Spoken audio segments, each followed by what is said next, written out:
Hello again, YouTube. It's Dukey here. Time to show you the Austrian campaign. You've got to hold 40 regions. You start with 6. Except for Croatia, you're mostly landlocked. And would you believe that a second ago I recorded this and I forgot to hold the button to talk? Anyway, let's get going. Start game. If you, in fact, I'll just do that. If you feel like pausing the video, you can read that all. Yeah, and start. And to place any dependence upon militia is assuredly resting upon a broken staff. That means that basically militia are no good because they're untrained and they're irregular. And yeah, George Washington, hell of a guy. I'll let you listen to the woman again. Don't know why they didn't have a different woman, you know, different accent for each place, but there we go. This isn't the world we live in. She just sounds so traitorous talking about the British when she is British. She could be American for all I know. Actually, they're always impersonating Brits in games and stuff. Although peace has recently been brokered with your mortal enemies, the Ottoman Empire, it would be wise to maintain a military presence on your mutual borders to the southeast.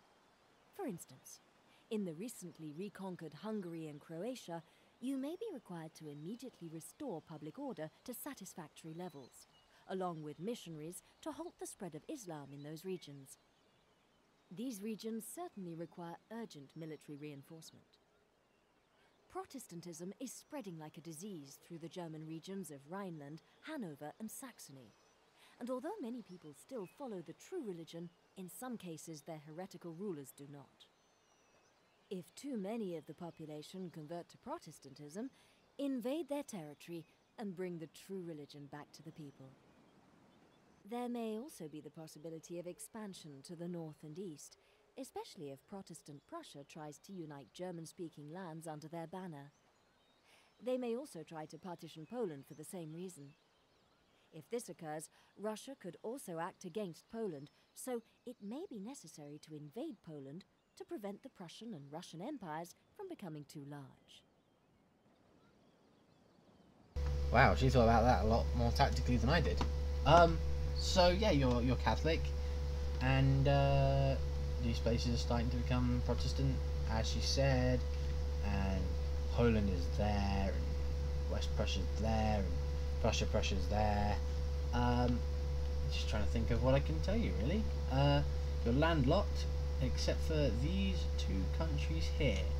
If you're feeling brave, you could straight away attack and try and take them out of the equation, though they do have a town down here, so they will be back unless you manage to finish them off. The Ottoman Turks, they're not really that much of a threat, to be honest. You can just move straight through them pretty much, just make sure you've got some big armies, which by the looks of things these guys have some of. Now if memory serves, I was trying to take this I think it's Preisberg, yeah, Preisberg, and as Russia, and it was defended by a force from Vienna, so that's really, you don't really have to leave that very well defended. But yeah, the first thing, expansion wise, you could either move west, but these guys are allies I guess, so you don't really want to do that, but I definitely recommend moving southwest and taking out Venice and even Spain, start war with Spain, but that could end badly, so that's your funeral if you choose that. Up in the north, you've got Prussia, who they are quite strong, but they don't really do much. All I ever see them do is just float around at the top.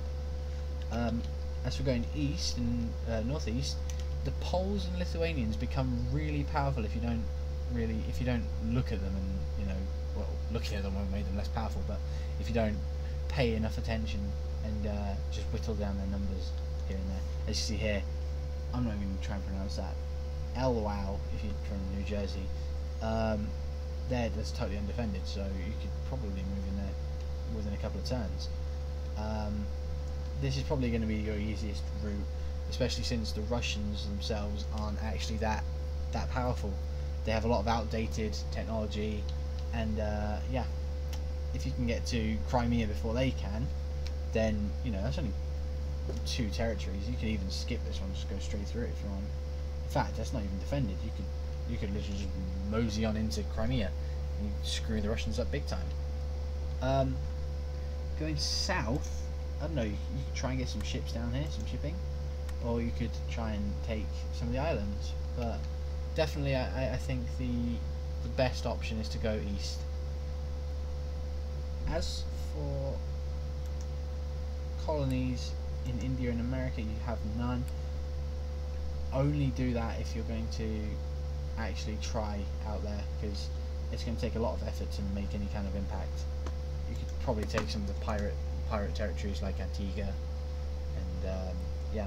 But other than that, most of your stuff is going to be focused in Europe, unless you can take some of the trading posts. So if you take Italy, maybe you could have a chance, but you definitely need to get some more ports to enable trade.